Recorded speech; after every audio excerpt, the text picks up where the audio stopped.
En la toma de posesión de Claudia Sheinbaum como presidenta de México no habrá representación española. Un hecho histórico como lo es su llegada para suceder a Andrés Manuel López Obrador.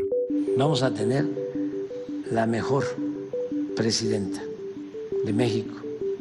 En poco tiempo, la mejor presidenta del mundo. Para López Obrador, Sheinbaum será la mejor presidenta del mundo. La afirmación de Obrador será difícil de medir y muy ambiciosa en un país en el que 10 mujeres son asesinadas al día y otras muchas sufren otros tipos de violencia. Aún así, se han reducido las partidas para luchar contra ellas. Soy Marta Curiel Tirado. Hoy, en El País, ¿qué país de mujeres se encuentra la primera presidenta de México?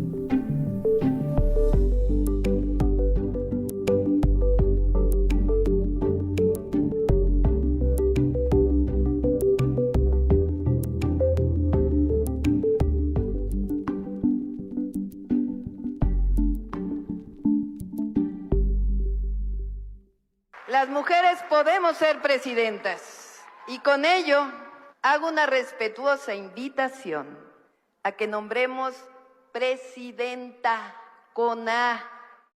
Si hace 2 años me hubieran preguntado que México podría tener a su primera presidenta en 2024, mi respuesta hubiera sido no. Me resultaba muy difícil creer que un país tan machista como México estuviera dispuesto a entregarle el cargo más alto a una mujer. Ella es Claudia Sheinbaum, la primera presidenta de México que acaba de llegar al poder por los próximos 6 años. Y yo soy Sonia Corona, jefa de la redacción del País en México. La llegada de Sheinbaum al poder es sin duda un hito en los más de 200 años de historia de la República. Ocurre en un momento en el que existe la convergencia de 2 factores. Por un lado, el auge del movimiento feminista y por el otro, el arrasador momento político de Morena, el partido en el gobierno, y de su fundador, Andrés Manuel López Obrador. Es él quien prepara el terreno político para aupar a la que será la primera presidenta de México, al mismo tiempo que en la calle las mujeres comienzan a ser más dueñas de sus derechos.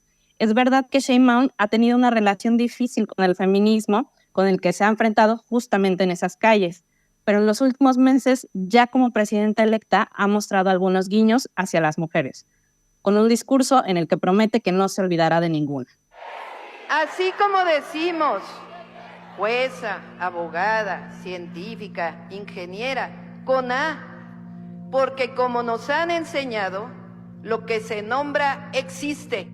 Las mujeres en México crecemos sabiendo que nuestro papel es siempre secundario y que tenemos que aprender a esquivar de una u otra forma las violencias y discriminaciones que vamos a conocer a lo largo de la vida. Nuestras vidas están atravesadas por diferentes tipos de violencia que van desde los comentarios discriminatorios hacia nosotras hasta las agresiones físicas, sexuales y obviamente los feminicidios.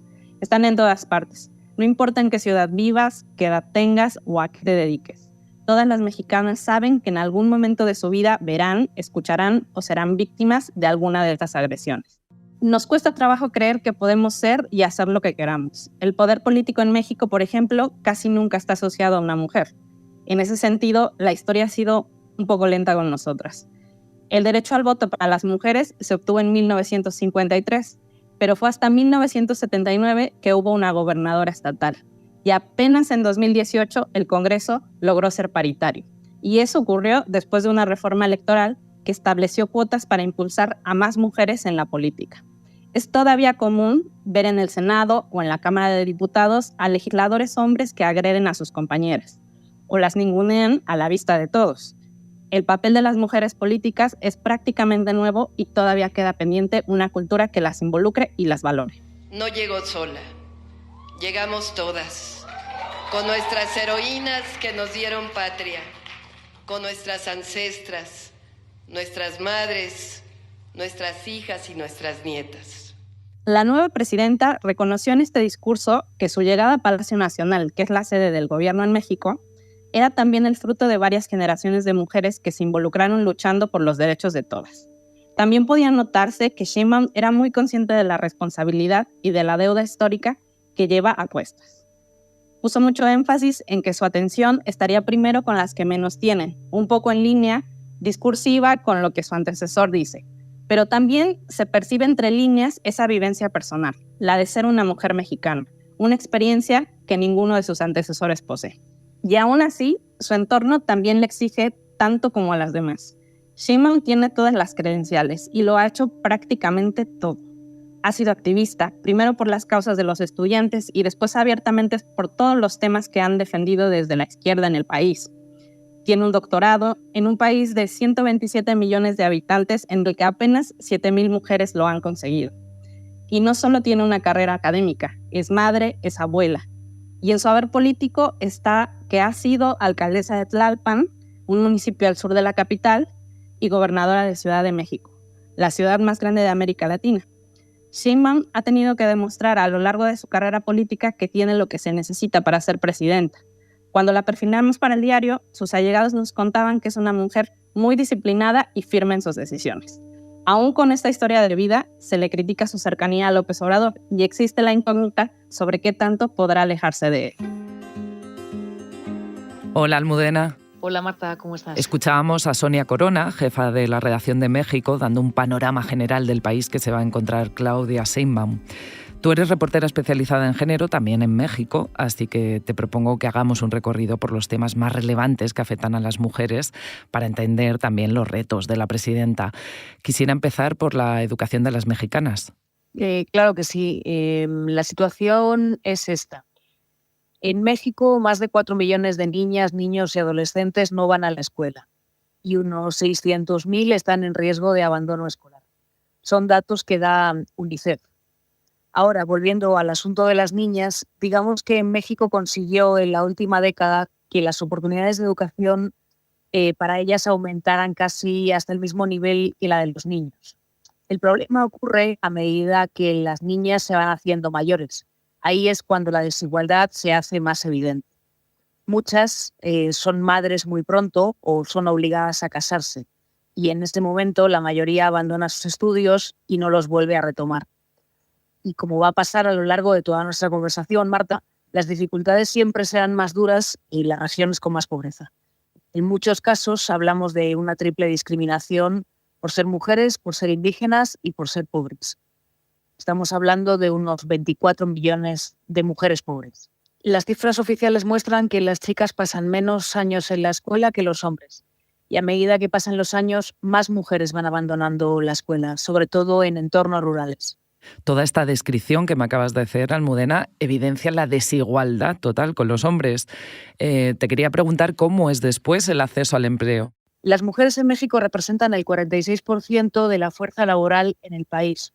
O para que se entienda mejor, en México 4 de cada 10 personas que trabajan en la economía formal son mujeres. Pero bueno, la gran mayoría que trabaja en el mercado laboral se emplea en el sector del comercio y los servicios. Podríamos decir que las mujeres han ganado espacios en puestos directivos y que hemos mejorado en nuestros derechos laborales, pero todavía nos enfrentamos a una brecha salarial del 16%. Vamos, que por cada 100 pesos que gana un hombre, una mujer, por desempeñar el mismo trabajo, gana 84. A esto hay que sumarle la sobrecarga del trabajo en el hogar y los cuidados.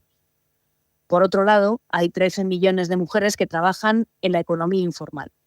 La informalidad laboral tiene un impacto negativo en la vida de estas mujeres. 6 de cada 10 mujeres que trabajan en México no tienen acceso directo a instituciones de salud o a cobrar una pensión en un futuro. Aquí, por ejemplo, destaco una medida que la futura presidenta se supone que va a llevar a cabo. Sheinbaum prometió pagarles una pensión a todas las mujeres mayores de 64 años en el país, hayan cotizado o no, cosa que, dadas estas circunstancias, creo que es algo positivo. Es decir, esas mujeres que alcanzan puestos de poder han aumentado, pero todavía son minoría. Sí, son una honrosa minoría. Es muy raro que una mujer llegue a un puesto de responsabilidad. Solo un 4% ocupa una dirección general y solo un 13% está en los consejos de administración, según el Instituto Mexicano de la Competitividad. Pero es cierto que México ha avanzado a favor de la paridad en la política. Desde 2019, México tiene algo que se llama Ley de Paridad en Todo, que obliga a que las mujeres ocupen un 50% de las candidaturas y puestos en el Ejecutivo, el Legislativo y el Judicial, a nivel federal, a nivel estatal y municipal. Gracias a eso, tenemos más diputadas, más juezas, más ministras y más alcaldes en el país. en un país en el que no nos podemos olvidar que la mayoría de mujeres son pobres, tienen puestos menos cualificados y además son las encargadas de la familia y de la casa. Un segundo, Almudena. Ahora volvemos.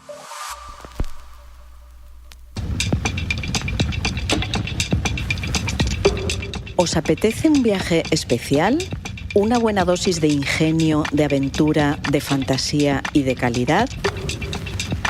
Hola, soy Berna González Harbour y esto es ¿Qué estás leyendo?, el podcast de libros del país. Un lugar donde los únicos algoritmos somos nosotras.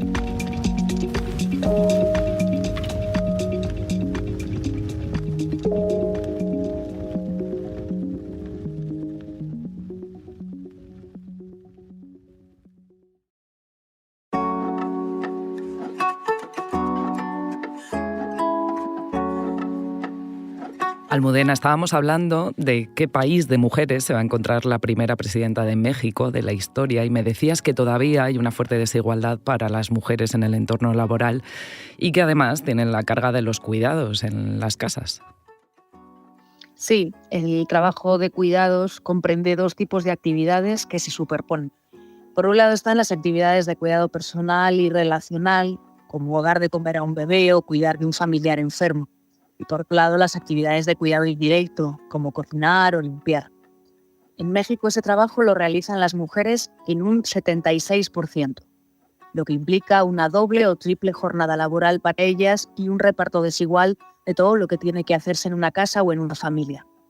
Ese trabajo invisibilizado, Marta, representa el 24% del PIB. Desde 2020 ha habido varios intentos por legislar este tema, hasta el punto de proponer un sistema nacional de cuidados. Pero todos ellos, de momento, están parados por falta de presupuesto y, francamente, también de voluntad política.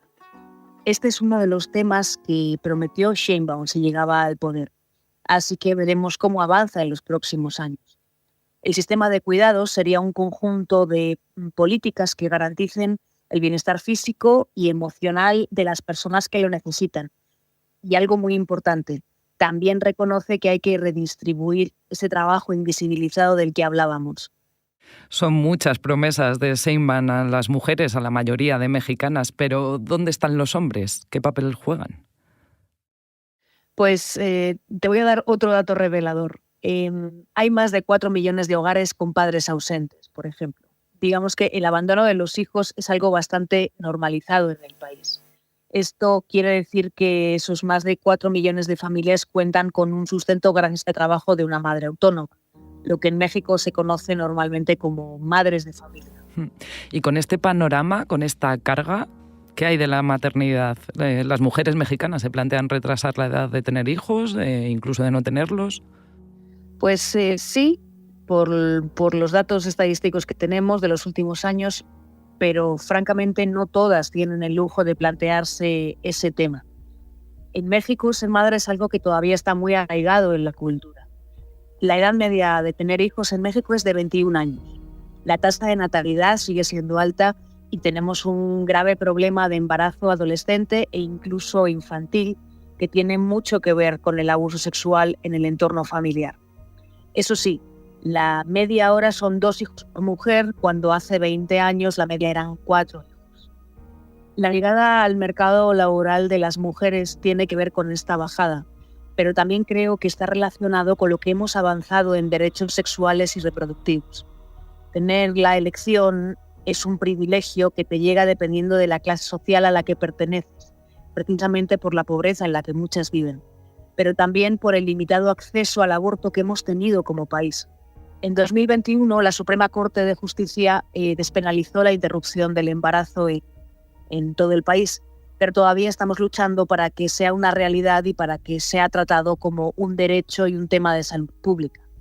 Actualmente el aborto ha sido despenalizado en 18 de los 32 estados del país, pero sin embargo sigue habiendo mucha resistencia por parte de las autoridades y del personal de salud para permitir que las mujeres accedan de manera libre, segura y gratuita a un aborto en un hospital público. Eso es algo que el movimiento feminista le ha pedido a Claudia Sheinbaum y, sin embargo, pues la futura presidenta no se ha atrevido a posicionarse a favor del aborto de manera explícita, quizá porque la postura de López Obrador respecto al aborto siempre ha sido muy conservadora. Claro, entonces, si el derecho al aborto siempre ha recibido tanta resistencia política allí y si muchos hombres, como me estás contando, no están presentes, ¿la familia dónde queda? ¿Qué peso tiene la familia en todo esto que me cuentas? En este tema seguimos teniendo una fuerte influencia del esquema de familia impuesto por la Iglesia Católica, aunque poco a poco es verdad que la sociedad mexicana está avanzando para normalizar otros tipos de familia y con ello avanzar en los derechos de las personas LGBT. Es curioso lo que comentas porque López Obrador ha sido un gran defensor de la familia como primer círculo del cuidado, algo que va en el sentido opuesto de todo lo que hemos hablado sobre el sistema de cuidados, ¿no? Y el reparto de tareas. De hecho, López Obrador llegó a decir que las mujeres eran mejores cuidadoras que los hombres y que debía recaer en las hijas el cuidado de los padres, por ejemplo. Así que te podrás hacer una idea de que no hemos avanzado mucho en políticas de conciliación durante estos últimos 6 años. Bueno, quizá podría mencionar el avance del permiso de paternidad, pero solo hemos pasado de 2 días a 5 días. La dignidad de nuestras hijas se levanta desde donde están ellas enterradas en nuestra propia voz y seguimos exigiendo justicia y justicia. Ella era Irenea Buendía. Su hija, Mariana Lima, fue asesinada en 2010. La asesinó su marido, un comandante de la policía que intentó hacer pasar el feminicidio por un suicidio. Pero doña Irenea luchó más de 13 años para verle tras las rejas. Hace poco le condenaron a 70 años de prisión. Este es un caso, pero solo en los últimos 5 años, 18.469 mujeres más han sido asesinadas, de acuerdo con cifras del gobierno. De ese total, solo 4.600 casos fueron investigados como feminicidio. Las organizaciones especializadas, sin embargo, apuntan a que es muy probable que estemos hablando del doble de feminicidios en el país. ¿Y por qué ese dato, Almudena, una cuarta parte? Pues mira, Marta, por un lado, porque los asesinatos de mujeres no se investigan correctamente. Es decir, muchos feminicidios acaban siendo clasificados como suicidios u homicidios, ¿no? Justo hablábamos del caso de Mariana Lima, cuando en realidad a esas mujeres las mataron por el hecho de ser mujeres. En la última década hemos visto que la violencia machista se ceba cada vez más con las más jóvenes y con las más pobres, aunque ninguna de nosotras en realidad está libre de ser víctima de desaparición, de feminicidio o de violencia sexual. 2023 cerró con más de 3.000 asesinadas y en lo que va de año la cifra ya asciende a más de 1.000. A estos datos hay que agregarle una cosa más. Cada día desaparecen 6 mujeres en el país y otras 60 son violadas. Por otro lado, en los tribunales falta mucha formación en perspectiva de género que se vea reflejada en las sentencias de los jueces. La justicia sigue siendo muy patriarcal. Te doy un dato. Solo 1 de cada 5 casos de feminicidio llegan ante un juez y muchos agresores, tristemente, entran y salen por la puerta de los tribunales sin una condena. Sumado a esto, creo que los recortes en el presupuesto también han afectado en la vida de las mujeres. Y con toda esta situación que me estás contando de violencia contra las mujeres, explícame este recorte presupuestario. Pues en México gran parte de los recursos para combatir la desigualdad y proteger y garantizar los derechos de las mujeres vienen de sus presupuestos. En ese presupuesto hay algo que se llama Anexo 13, un nombre muy importante de recordar, aunque suene un poco burocrático. Yo siempre digo que el presupuesto es donde se ven reflejadas las prioridades de un gobierno y durante el gobierno de López Obrador no parece que hayan sido ni la igualdad de género ni el combate a la violencia contra las mujeres. Una de las cosas que promovieron en el mundo para poder saquear a sus anchas fue crear o impulsar los llamados nuevos derechos del feminismo.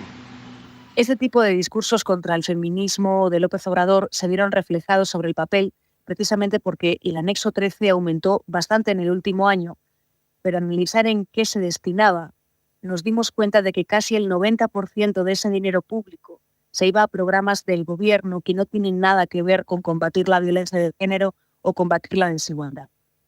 Ese dinero fue a parar a las pensiones para adultos mayores, a becas para estudiantes, entre otras cosas muy importantes también, pero programas que de ninguna manera sustituyen a todo lo que hay que hacer en temas de lucha contra la violencia y la desigualdad.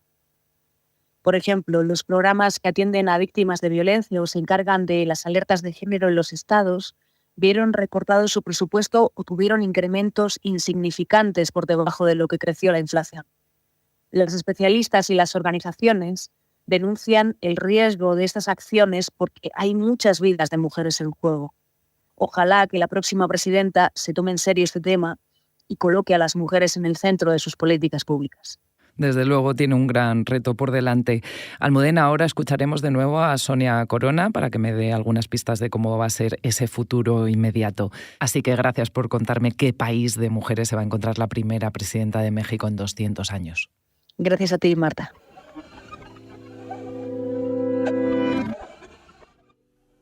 Hay una expectativa tremenda de parte de las mujeres ante algo tan histórico como la presidencia de Sheinbaum. Una señal que nos ha dado por adelantado ha sido la creación de la Secretaría de las Mujeres. Esto es muy relevante porque lleva al más alto nivel de gobierno la atención a las mujeres. Esto no había sucedido nunca. Y vamos a tardar poco tiempo en darnos cuenta qué tan prioritario será para su gobierno. En octubre se revelarán los presupuestos del 2025. Estos datos nos dejarán ver si es solo un buen deseo o si hay una intención de sacar a las mexicanas de las desigualdades en las que nos encontramos. Va a tener la misión de frenar los feminicidios. Y no solo eso, en sus manos está la posibilidad de que esos crímenes sean investigados adecuadamente y sean llevados ante la justicia. Creo que hay un interés común entre ella y los grupos feministas porque este tema ya no se ponga en un segundo plano. Cuando gobernó en Ciudad de México, Sheinbaum creó una fiscalía especializada en feminicidios, que atendió los casos con perspectiva de género, algo que hace mucha falta en decenas de estados en todo el país. Creo que el hecho de ser la primera presidenta de México ya coloca a Sheinbaum como un ejemplo para muchas, y es un símbolo de que nosotras también podemos tener las mismas oportunidades que los hombres. Y sería todavía más extraordinario si su gobierno lleva las políticas de género al centro de todo. Sería un gran paso para las mujeres y para la historia de México. El cambio del que estamos más expectantes, además de todo lo que puede impulsar desde el cargo, será el que llegue a la vida de las mexicanas. Cómo se las percibe, cómo se las trata, pero me temo que de eso podremos hablar dentro de 6 años.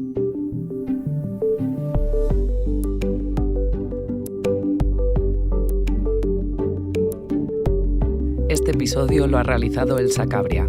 La edición es de Ana Rivera y la dirección de Silvia Cruz La Peña. El diseño de sonido es de Nacho Taboada. Yo soy Marta Curiel Tirado y esto ha sido Hoy en el País. Gracias por escuchar.